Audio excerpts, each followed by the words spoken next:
Okay, I'm just going to stop my video for the interim as I find it's a bit distracting. So welcome. Today we are talking about 5 steps to get started with tarot. All right. Today we are going to be covering just a little bit about what tarot is for those of you who are really new to tarot. Okay. We will also talk a little bit about what defines a beginner. If you joined me from my last webinar in January, we also talked about that a bit, but I know that there are some new folks who are tuning in today as well. So we'll talk about what that means, and then we'll get into our 5 steps to get started. All right. So who am I? For those of you who are new to me, my name is Liz Worth. I'll take a moment to introduce myself as we all get into the webinar. I am the author of a couple of books on tarot, including The Power of Tarot, which came out in 2019, and Going Beyond the Little White Book, A Contemporary Guide to Tarot. I also guest blog for Biddy Tarot. I've also done a couple of master classes for them. So if you are a Biddy Tarot fan, I know many people use their amazing resources, so you may have seen my name over there as well. And I have been a presenter at tarot conferences, including the Northwest Tarot Symposium in Portland, Reader Studio in New York City, and the Light and Love Tarot Reading Marathon in Montreal. And I have been reading tarot for quite a while. I'm based out of Toronto, but work with many people online from all over the world, and do a lot of events here locally. And I also write horoscopes for a Canadian magazine called Flair. So that's a little bit about me, if you're wondering a bit about my background and my experience with tarot.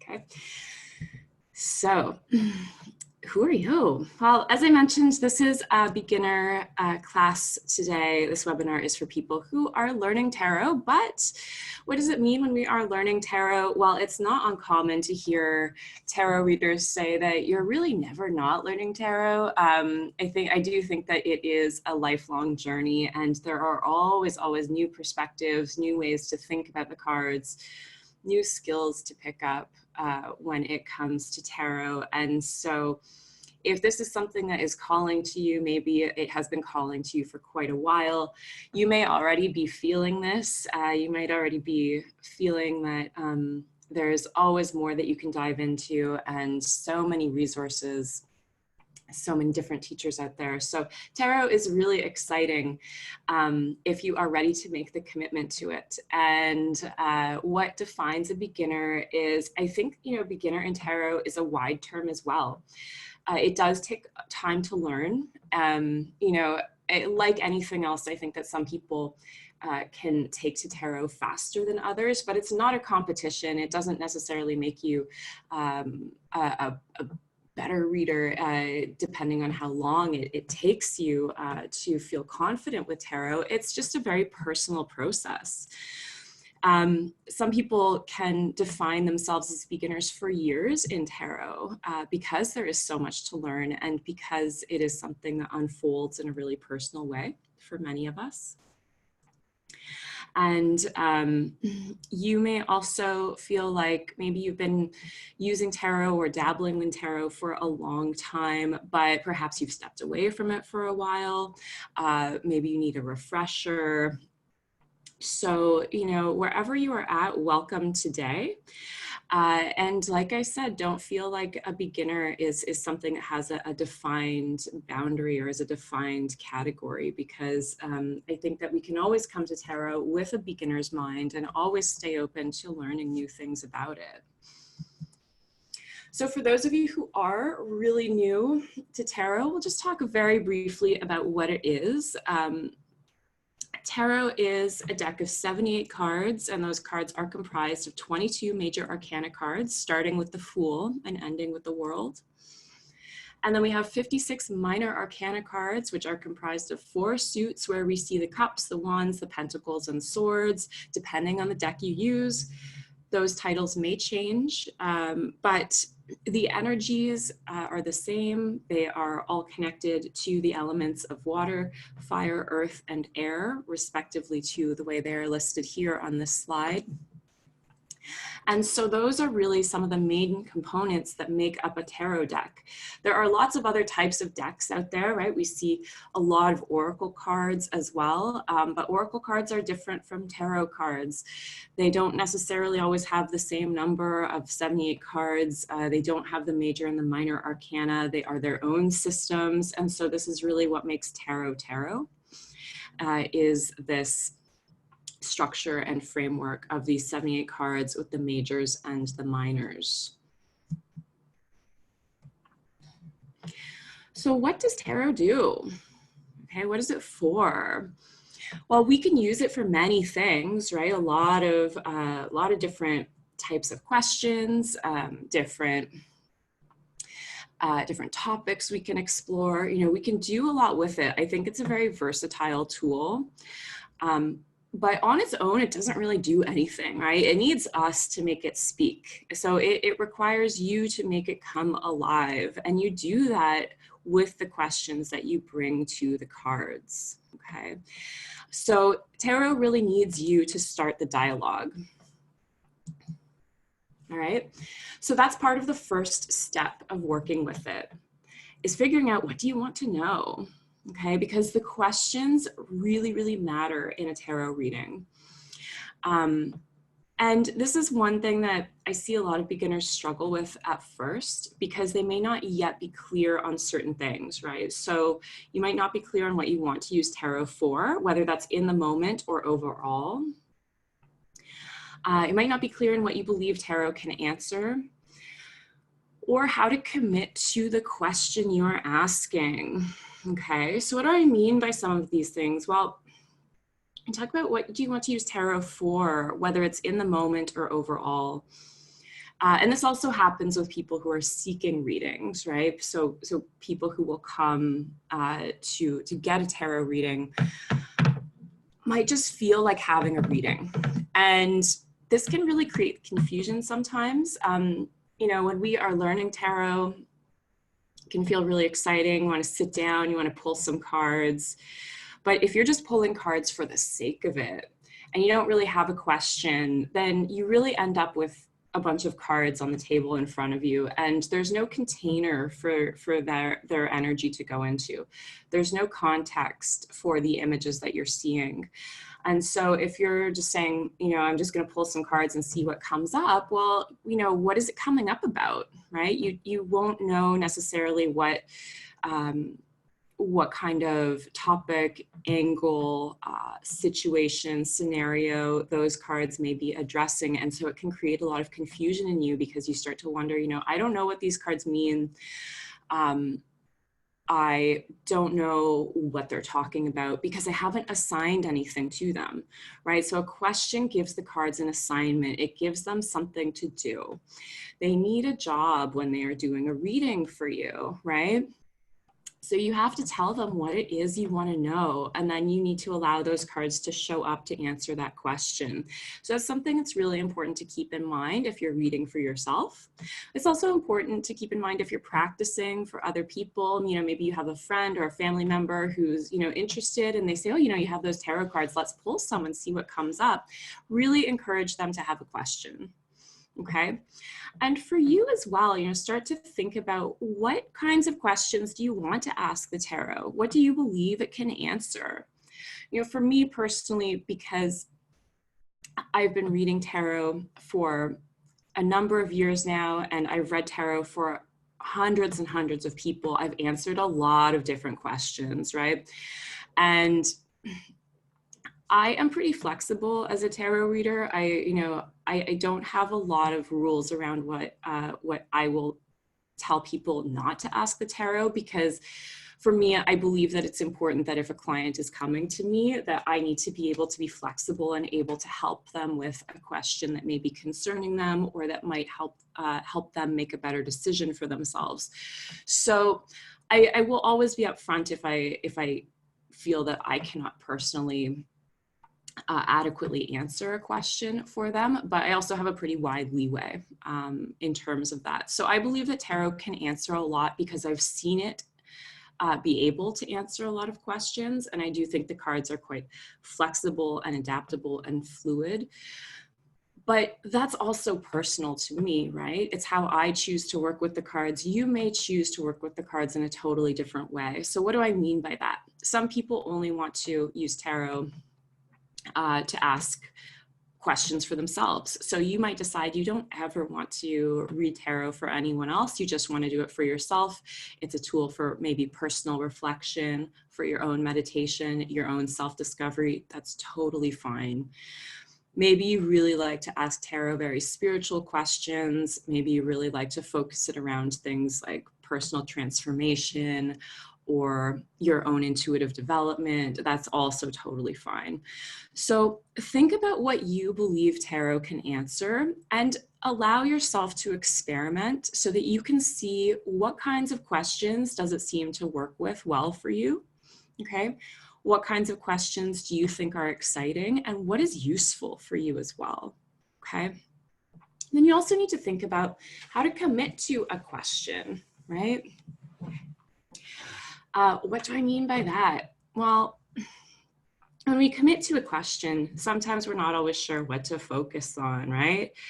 And so committing to something means being clear about what you're trying to figure out. And sometimes that can take practice to articulate, okay? So when we say things like, I just want to pull some cards to see what comes up, for example, okay? It's not always clear what you are articulating there. All right, so again, start your reading with a question or an intention that feels aligned for you in that moment. Sometimes this can take a bit of practice to figure out, okay? Because there are days when we're not always sure exactly what we're looking for, what we want out of life. So, if you're sitting down for a reading, you're saying, I just want to see what's coming up. If, you need to really dig into yourself sometimes if you are doing that and you're finding that those readings aren't feeling very productive or very clear. Because what I find is that a lot of the times we have deeper questions than that. So if you're really wondering maybe something about a situation at work, maybe you're worried about something, maybe you haven't been feeling quite yourself, there may be questions around those types of scenarios or situations that you just want to articulate. Just own what it is that you want to know at the time rather than letting the cards decide what's going to come up for you. Okay, so here's some other things that you can reflect on if you're not sure what to ask in a reading, right? So what are you confused about? Maybe there's something that you're just not feeling very certain of in the moment. So maybe something like, what do I need to know about this situation? You can think about decisions you're making. You can also start to think about how much control you actually have over something, right? So some situations that we may be navigating with tarot might be out of our hands to a greater or lesser extent than other situations. So asking a question like, how can I navigate this, is a great one for tarot too, because you may not have full control over the final outcome of something, but you might be able to ask, how do you at least deal with it, right? How do you move forward knowing that you potentially don't have a lot of say over the final look or feel of something. So think really about what matters to you right now, okay? What kind of opportunity or goal or strategy are you really focused on? And what I find a lot of the times is when we're asking those questions of, what is coming up for me, whether it's something that we are doing for ourselves or for a friend or a family member or someone that we're reading for, a lot of the times there's something deeper behind that question.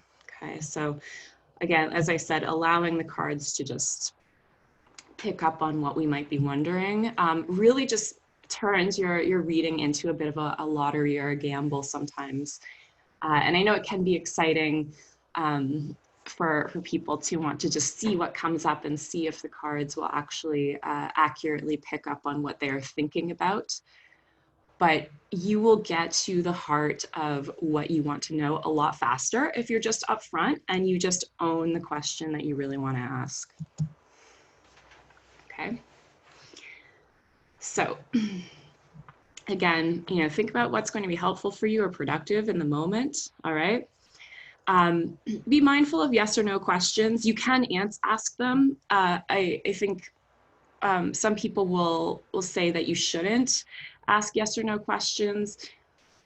And I don't think it's necessarily a rule that you should or shouldn't. It's just being mindful that you will absolutely get a yes or no answer from tarot. The only thing is that it's going to make for a really short reading. And so sometimes you might see people who read professionally who steer people away from yes or no questions because it's just not going to take you very far with a session, right? So if you're booking an appointment with a tarot reader and your appointment is an hour long and you have one question, it's a yes or no, there's a lot of time to fill after that, right? So just be mindful of that too. And that goes for your own readings if you're trying to practice with tarot.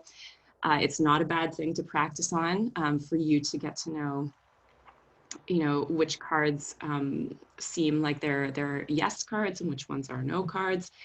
But if you are really looking to stretch yourself, to challenge yourself to go deeper with a reading, to spend more time with the cards and articulate a bigger story or narrative from the cards, a yes or no question is not going to feel as satisfying for that.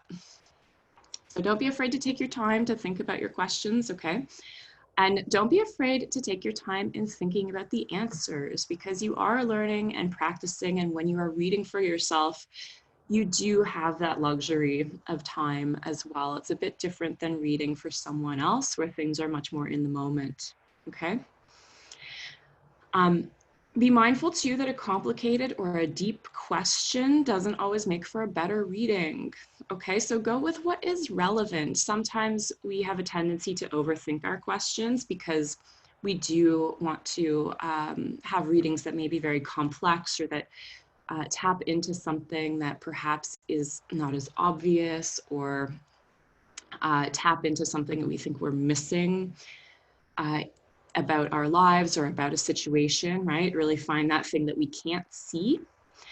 And it doesn't always necessarily make for a better reading to have that really deep, complex question, especially if it doesn't feel like it's really helpful or relevant, or if it's the thing you really want to know. So don't pressure yourself if you're asking something really simple. That's okay.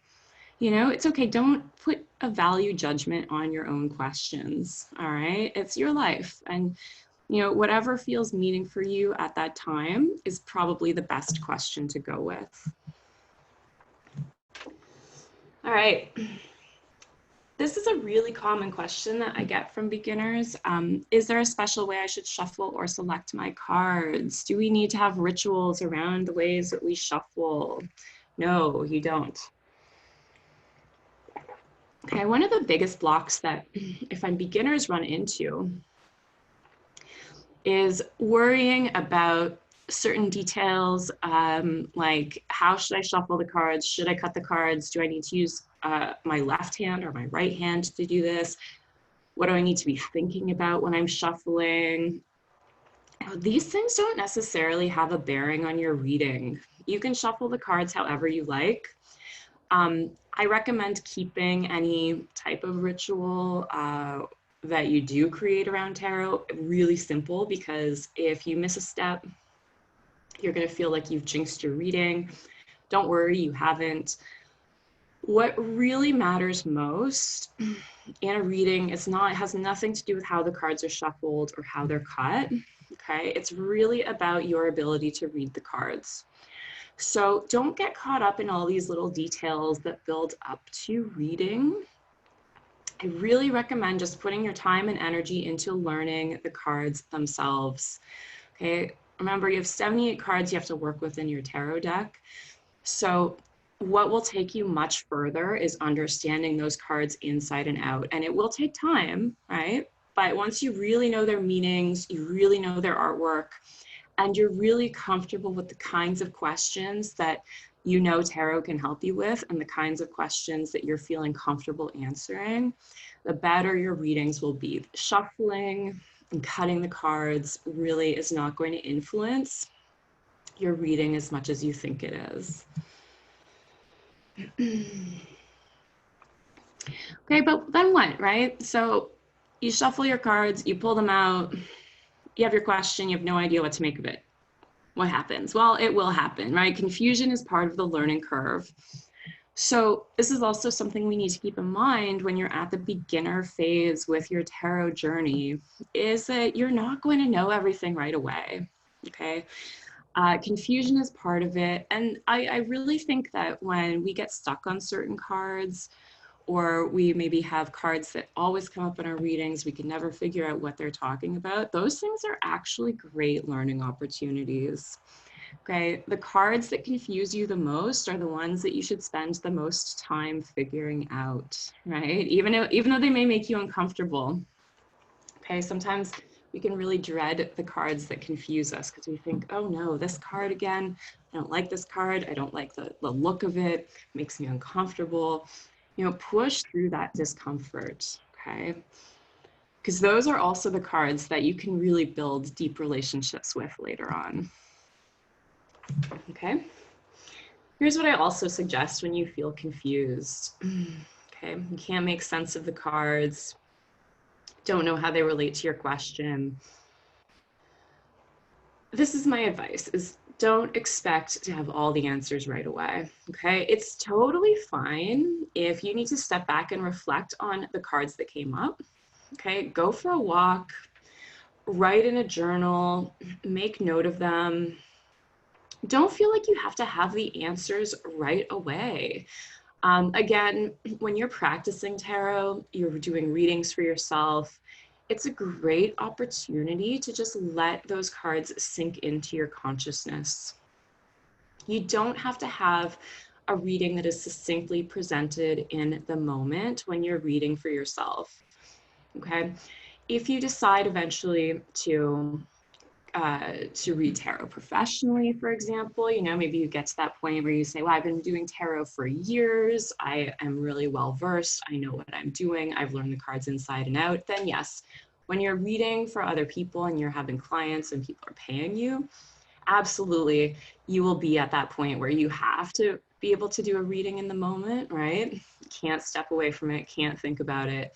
But that's a different story, right? When you're learning and you're still in that beginner phase, you know, you can go for a walk, right? You can sit with that confusion. You could spend a whole week trying to figure out what a few cards mean for you in relation to a question. You really do have the luxury of time, so take advantage of that. The more you practice and the more time you put into learning tarot, the less confusion will come up and you will be able to get to those answers a lot quicker, okay? But really, I really recommend giving yourself permission to take your time and be patient with it at first. So what are you also going to do if you're taking that time, right? Being patient. Well, you know, remember that we need to also stretch ourselves to see things from different angles, okay? And this is a really important process too when you're first learning tarot. And I think as you continue with tarot as well, because like I said at the start of this class today, we can always be students with tarot, right? Because tarot really is just a reflection of our lives. And life is always going to present itself in new ways, right? There are always other dynamics to take into account. So yes, there are 78 cards in your deck, but there are way more than 78 situations, right? There are way more than 78 questions to life, okay? And there are going to be more than 78 answers. So yes, every card can have certain keywords and certain meanings attached to it, but it's not boxed in or confined to just those meanings, right? Those are just baselines. Those are places to get you going, but they are not the be all and end all of a tarot card, okay? So I really encourage you as well to use tarot as a prompt for your own wisdom, okay? To start to think about different correspondences, correlations, different ways that you can relate the meaning or an image of a card to maybe situations you've already experienced, things that you've seen in your day-to-day life. I encourage you to stretch your mind as well. And practice seeing beyond just a singular card meaning, because once you start to challenge yourself to see tarot from many different angles, then you start to see that there are so many possibilities that the cards can hold. And so it can become very freeing over time when you start to remind yourself, you know, there's going to be more than 78 ways to see something, which is also why it's important sometimes to let yourself take a step back from a reading that maybe feels confusing when you're still in that practicing and learning phase. Okay, so how can you start to do that? How do you start to stretch your mind? Patience, all right? Practicing patience is a big one, okay? It's a big one with tarot too, especially today, I think, because there's so much pressure when we go online, we look on social media, we see people on Instagram or on YouTube, and it seems like they know so much about tarot, they're talking about it all the time, and, you know, it can feel sometimes like you're comparing yourself to people who seem a lot further ahead in their own tarot practice or their own path than you are. And it's really easy for us all to become impatient with ourselves because we're always subconsciously in this comparison game now, this competition that can come up if we're plugged in online all the time and looking at other people who have similar interests, but again, you know, everyone is at a different place, right? And so we have to remember that just because we see someone who seems a lot further down the path doesn't mean that that you have to rush to catch up. Okay, so let yourself be patient with tarot. Okay, let yourself meditate and reflect on the cards. What does it mean? It doesn't mean that we have to go into deep trance states with tarot. It just, again, means letting yourself go for a walk, right? Taking that time to just think about it, right? Absorb the information you're learning, reflect on a reading that you've had.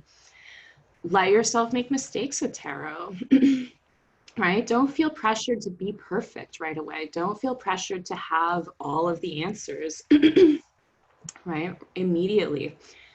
Don't feel like you have to know exactly what a reading is telling you in the moment right away. It's okay if you get a reading wrong when you're practicing with yourself. It actually, I think, becomes a really great learning opportunity. Just as I said with some of those cards that feel most confusing or most challenging, mistakes are also really good because you will remember them, okay? If you interpret a card as coming up as maybe one type of situation and then something happens after you do that reading and you realize, oh, this is actually what that card was talking about, you're going to remember that, right? You're going to remember that because you'll say to yourself, I always thought this card only meant this, and now I see it actually can also mean this. So that will expand your understanding of a card if you let yourself make mistakes with tarot rather than feeling like you have to always get it right the first time. Okay, so embrace the learning curve. All right, don't stop studying prematurely. All right, it's another mistake I see beginners make sometimes is that they get themselves so far, they feel like they know just enough, and then they stop studying, they stop learning. Sometimes they may push themselves too soon to go pro with their practice, and they're not necessarily seasoned or experienced enough. And so it's almost as though they start to stunt their growth a little bit with tarot, and it's much more enriching if you just adopt that beginner's mind and try to stay in the beginner's mind for as long as possible with tarot, because like I said, there's always more to learn, and it's okay if it takes a while. All right, so here's another part of the step. Okay, which tarot spreads should I learn first? All right, burning question, right? There's so many tarot spreads out there now. You know, I first got interested in tarot in the 90s, and there was no internet really yet, right? It was just taking off. There was no Biddy Tarot. There were no YouTube channels. There was a very, very, very, very small New Age section in the bookstore in the suburb I lived in. And, either may have been a couple tarot decks there at any given time, a few tarot books. There really wasn't a lot to go on. And the main tarot spread that I always came across was the Celtic Cross, right? Which is always the spread that comes in most little white books with your tarot deck. And it's a 10-card spread. And it's complicated. It's not, it's not always the best spread to learn on, but no one, there was no one around to tell me that back then. And I know that my experience is not uncommon. And now there are so many tarot spreads, right? Again, we can go on Instagram and find thousands and thousands of tarot spreads that people are sharing for free. There's lots of tarot blogs. There are books that contain multiple beautiful tarot spreads. There's just so many things, right? So it's really common to wonder, are there spreads that are best to learn first? Where do I start? My recommendation is to just start with 3-card readings using no positions. What do I mean by no positions?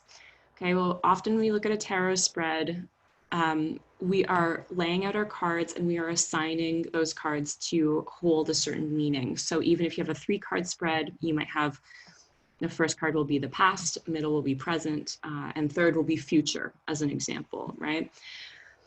So I'm saying don't have any positions, just have 3 cards and let those cards be as they are. Why is that?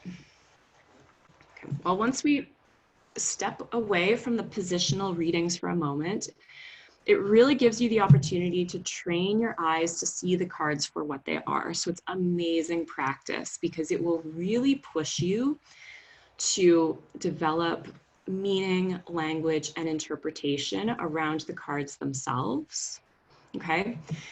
It's also challenging if you're just learning tarot, you're still in the beginner phase, you're still getting confident interpreting a card or understanding all 78 cards, because it is a lot of information on its own, right, to do that.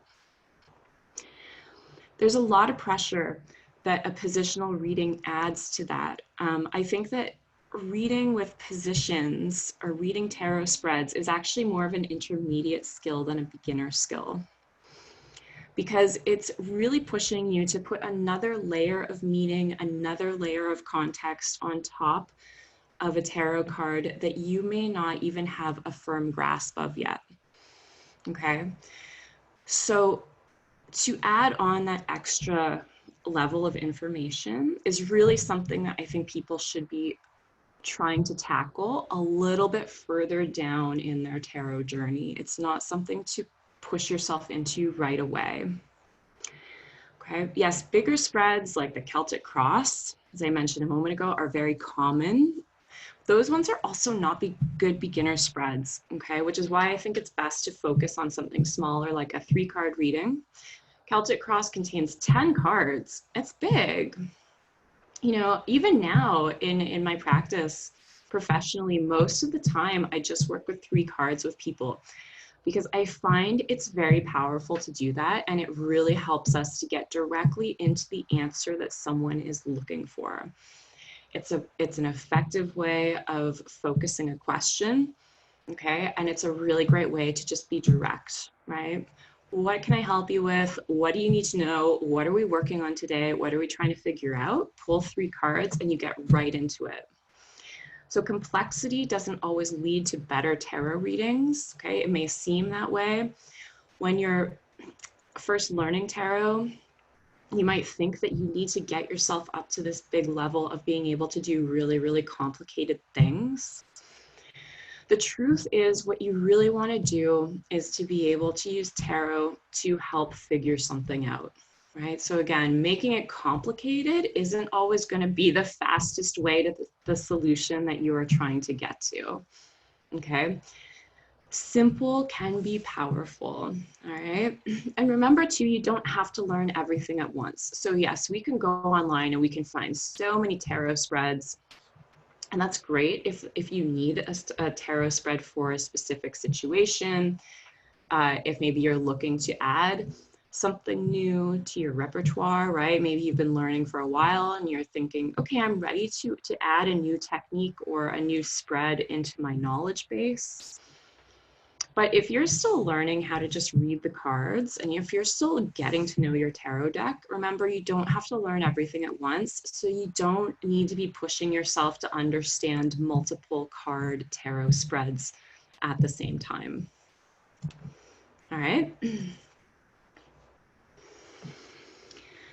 So if you want to go deeper with tarot, you want to learn about every card, you want to learn more about how to ask the right questions, how to give those effective 3-card readings, I do have an online course starting this month. Registration opens this weekend.